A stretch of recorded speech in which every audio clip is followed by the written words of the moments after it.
Ya kalau ditanya optimis, sudah pasti optimis pemirsa Indonesia akan meraih kemenangan kalau menjamu Uzbekistan pada hari Senin. Tapi kita juga harus tahu bersikap realistis untuk melihat peta kekuatan dan peluang Indonesia menghadapi Uzbekistan. Ini tinggal 2 hari lagi pemirsa ya. Itu yang akan saya dialogkan di Apa Kabar Indonesia Malam. Di studio TV One ini sudah hadir Pak Dede Sulaiman, Bang Dede Sulaiman ya. Karena kita dalam dialog bola di sini yang merupakan pemain sepak bola. Dan juga Bung Fernand Huta Barat sebagai pengamat sepak bola kita. Dan saya akan menyapa lewat sambungan Zoom sudah ada pelatih dan juga mantan pemain timnas Bang Widodo Cahyono Putro yang sekarang sebentar lagi akan berkomunikasi dengan saya.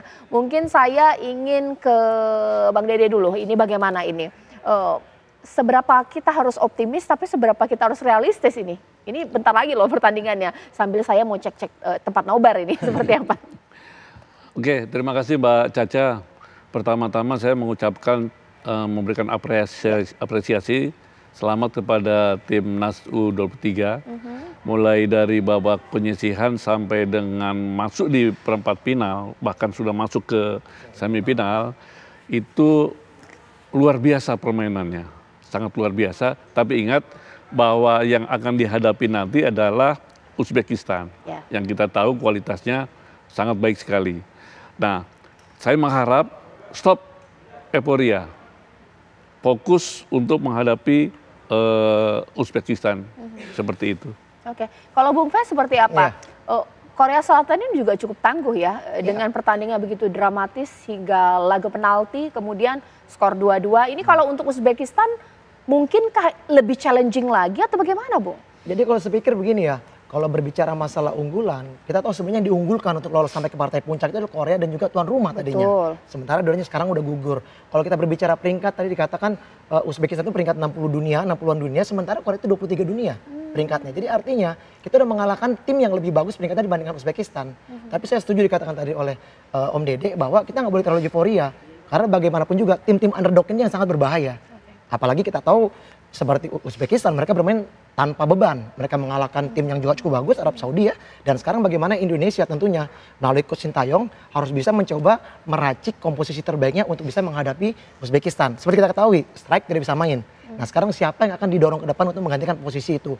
Bermain dengan striker, dengan Sananta, atau justru mereka bermain dengan false nine tanpa striker dan semua bisa muncul dari lini kedua. Mungkin seperti itu Mbak Caca. Sekarang saya akan menyapa Pak Sumarji ini sebagai manajer timnas ya. Saya mau tanya ini bagaimana kemudian persiapan para Garuda muda kita nih untuk nantinya akan menghadapi Uzbekistan. Karena ketika kita diberikan hadiah untuk menghadapi atau mendapatkan hasil yang luar biasa kala menjamu Korea Selatan ini kan juga sudah cukup luar biasa sekali. Betul. Persiapannya seperti apa nih Pak? Ya, baik. Terima kasih ya.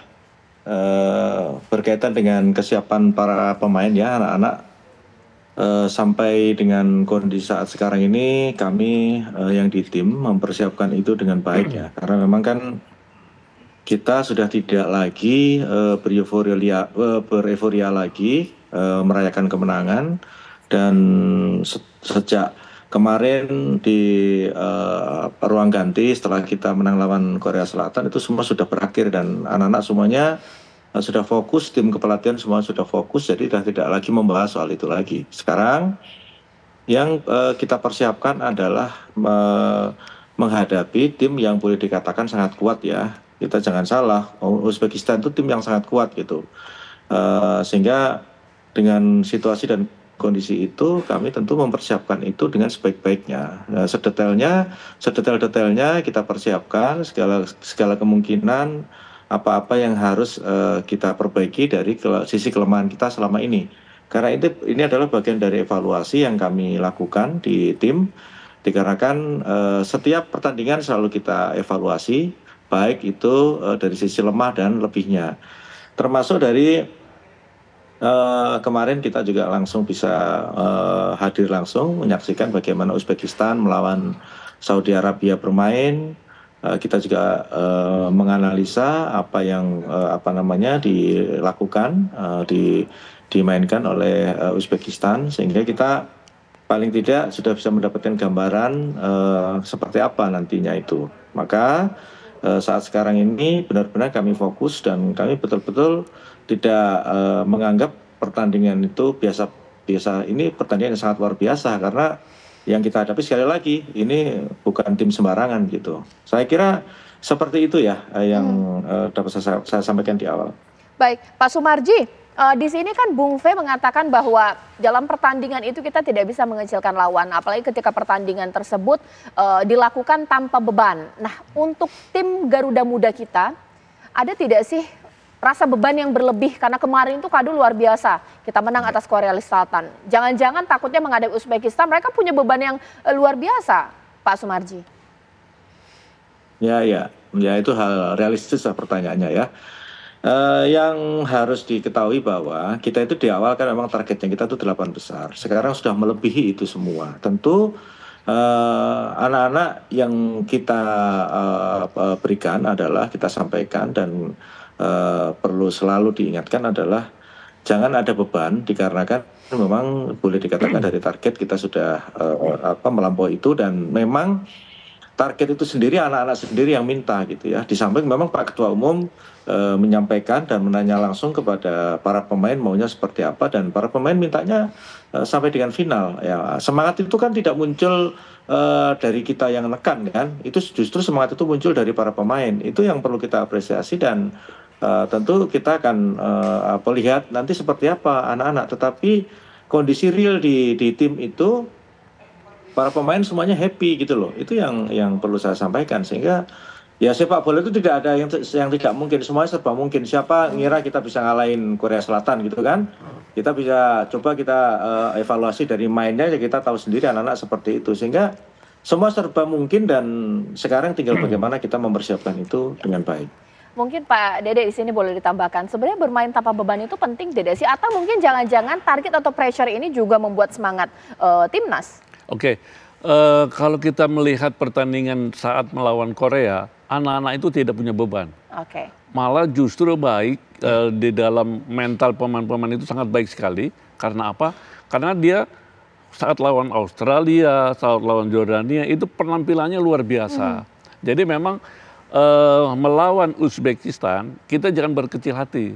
Karena kita pun pemain-pemain yang saat ini berada itu kualitasnya bukan main.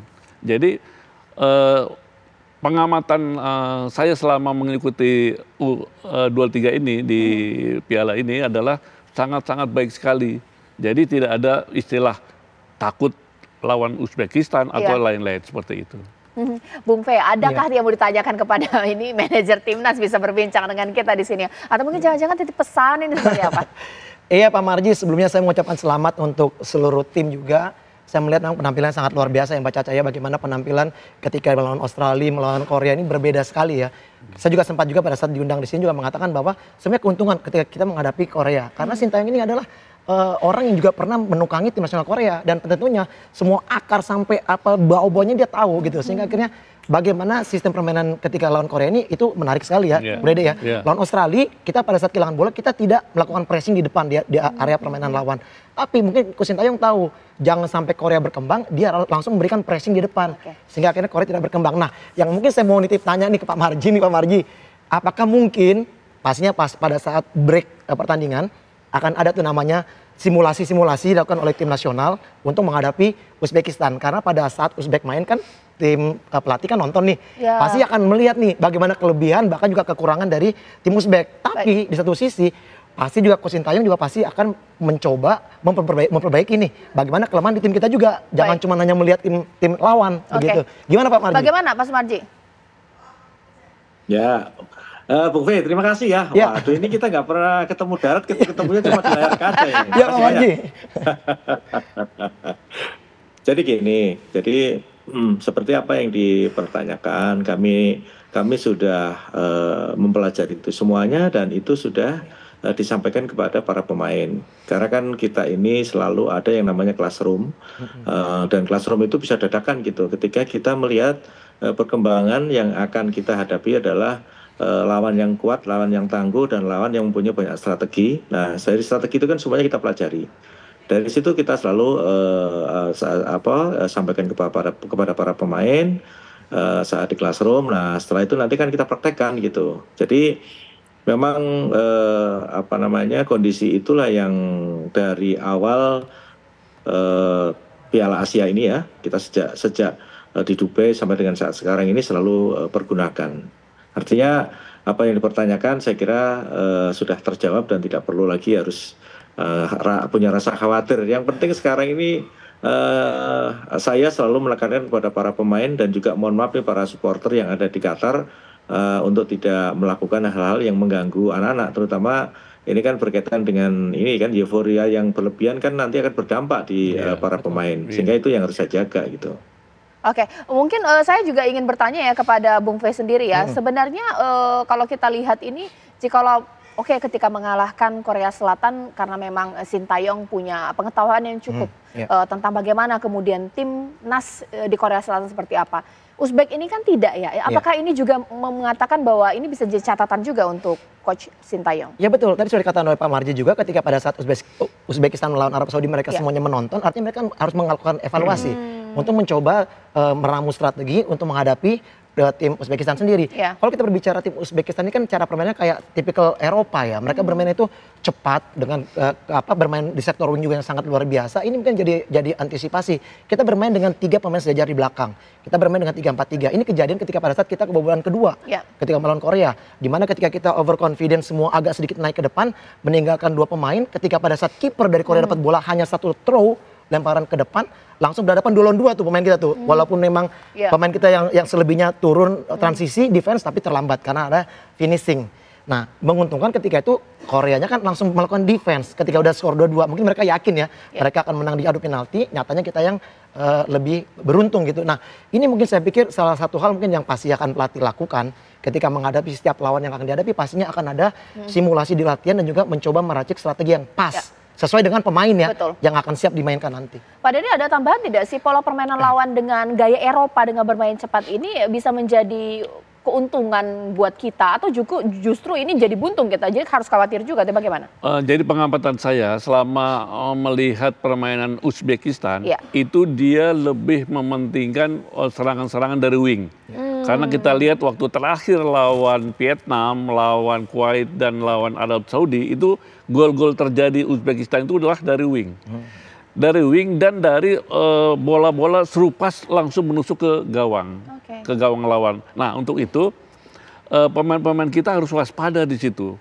Karena saya memang selama ini memperhatikan kalau bola-bola dari crossing itu pemain-pemain kita suka hilang kontrol di situ.